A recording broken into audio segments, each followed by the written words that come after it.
સમાચારોમાં આગળ વધીએ યુદ્ધની સ્થિતિ વચ્ચે સુરતમાં લોકોની મુશ્કેલીમાં વધારો થયો છે તો સુરતમાં એલપીજી ગેસનું ઓનલાઈન બુકિંગ બંધ થઈ ગયું છે। ઓનલાઈન બુકિંગ બંધ થતા લોકો એજન્સીની ઓફિસે દોડી ગયા અને એજન્સીઓ પર લોકોએ લાઈન લગાવી દીધી છે। ગેસનો પુરવઠો યોગ્ય પ્રમાણમાં મળી રહે તેવી પણ માંગ કરવામાં આવી છે। ઇઝરાયલ અને ઈરાન વચ્ચે ચાલી રહેલા યુદ્ધને લઈને એલપીજી ગેસની શોર્ટેજ ઊભી થઈ છે તેવી વાત સામે આવતી હોય છે। તેને લઈને હવે જે ઘરેલું ગેસ છે તે જે વપરાશકર્તાઓ છે તેમનામાં પણ ક્યાંક થોડો ડર રહેતો જોવા મળી રહ્યો છે અને પોતાના ઘરનો જે ગેસ સિલિન્ડર છે તે લેવા માટે હવે જે ગેસ એજન્સીઓ છે ત્યાં મોટી સંખ્યામાં લોકો અત્યારે લાઈને લાગતા જોવા મળ્યા છે। સુરતના આ જે કહી શકાય કે વેડ રોડ અને કતારગામ સહિતનો જે કોઝવેની પાછળનો જે રોડ છે ને ત્યાં જે આવેલી આ ભારત ગેસની જે એજન્સી છે ત્યાં લાંબી લાઈન પણ લોકોની જોવા મળી છે અને પોતે જે છે તે અહીં પોતાની ગેસ બોટલ લેવા માટે આવી રહ્યા છે।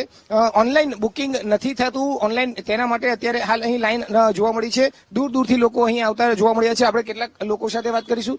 તમે જણાવશો ક્યાંથી આવ્યા છે અને શા માટે આવ્યા છો? અમે વરાછામાંથી આવ્યા હતા, શામધામ સોસાયટી ત્યાંથી આવ્યા છે। બાટલો અત્યારે ઓનલાઈન લખાતો નથી એ માટે અમે અહીંયા આવ્યા છે અત્યારે બાટલો લખાવા છાટું। જે રીતે અત્યારે વાતો સામે આવે છે કે ગેસની એલપીજી ગેસની અછત છે તેઓમાં કેટલી ચિંતા થાય કે ગેસ ખટી ના મળે તો? ચિંતા તો થાય જ ને ભાઈ અત્યારે, કારણ કે ઘેરે બધા હોય તો પછી એની માટે આપણે ગુજારણ કરવા માટે તો એ જોવે તો ખરું જ ઘેરે। અત્યારે ગેસ એટલા માટે જ લેવા આવતા હોય એવું લોકો આવતા હોય છે કે માનો છો? નહીં, અત્યારે તો આપણી પાસે જે બાટલા હતા એ પૂરા થઈ ગયા છે એ માટે જ લેવા લખાવા આવ્યા છે। બેન તમે જણાવશો અત્યારે ક્યાં આવ્યા છો અને શા માટે અત્યારે લાઈનમાં ઉભા છો, શું કહેશો? અત્યારે બાટલો ખૂટી ગયો છે તો અત્યારે બાજુવાનો ઉશીનો લીધો છે ત્યારે પછી મારે રિપીટ તો કરવો જ પડે ને। કેટલા દિવસથી બુકિંગ કરાવું છું, 8 દિવસથી સતત બુકિંગ કરાવું છું, હજી બુકિંગ નથી થતો બાટલો, પછી અહીંયા આવવું પડ્યું। શું જવાબ મળશે એવું વાતચીત થઈ ગઈ? તો કઈ ખબર નથી, હવે ત્યાં જાવ પછી ખબર પડે કઈ રીતનું કેમ છે એમ। બિલકુલ લોકોમાં પણ થોડો ઘણો ડર રહેતો હોય છે। તમે જણાવશો અત્યારે શા માટે અહીંયા આવ્યા છો અને એક વચ્ચે યુદ્ધની પરિસ્થિતિ છે, એલપીજી નો ગેસની શોર્ટેજની પણ વાત સામે આવતી હોય છે, શું કહેશો? હું કામરેજથી આવું છું, ગેસનો બાટલો ઓનલાઈન બુકિંગ થતો નથી એ માટે આવ્યો છું બુકિંગ કરાવવા માટે। શું લાગે છે કેટલી ચિંતા રહેતી હોય જયારે આવી વાતો સાંભળવા મળતી હોય ત્યારે? ચિંતા તો રહે જ ને, કારણ કે ઘેરે બાટલો પૂરો થઈ જવાનો હોય તો પછી રાંધવું છે નથી એમ થાય ને। બિલકુલ કાકા તમે જણાવશો શું કહેશો? અત્યારે ગેસની બોટલ ની નથી મળવા જેવી વાતો સામે આવતી હોય ને તમે અહીંયા શા માટે આવ્યા છો?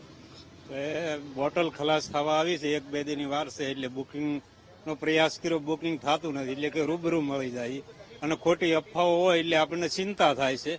ખરેખર આપણી સરકારની પોલિસી સારી છે કે આપણે ડોમેસ્ટિક બોટલની ખેંચ નહીં પડે, પણ લોકો અત્યારે જે માનો કે તકલીફ થોડી ઘણી હોય, કોઈને નજીક દિવસો હોય, બોટલ ખલાસ થવાનો, કોઈને ખલાસ થઈ ગઈ હોય તો બુકિંગ માટે આવતા હોય, ત્યાંથી ઓનલાઈન બુકિંગ નથી થતા એટલે અહીંયા આવવું પડે છે।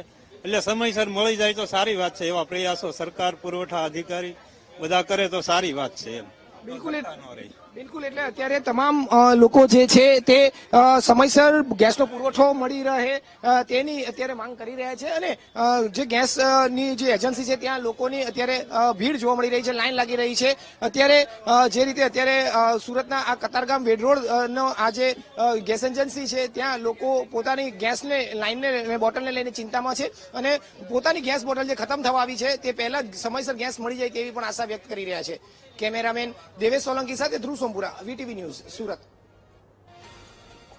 રાજ્યમાં ગેસની સ્થિતિ અંગે સરકારના નિર્ણયને દિલીપ સંઘાણીએ આવકાર્યો છે। ઇફકોના ચેરમેન દિલીપ સંઘાણીએ સરકારે ઉદ્યોગમાં અપાતા ગેસ પર કાપ મૂક્યો હોવાનું કહ્યું અને સરકારના ઘરેલું ગેસને પ્રાથમિકતા આપવાના નિર્ણયને દિલીપ સંઘાણીનું સમર્થન, લોકોને સરકારની ગાઈડલાઈન મુજબ વર્તવવાની અપીલ કરી।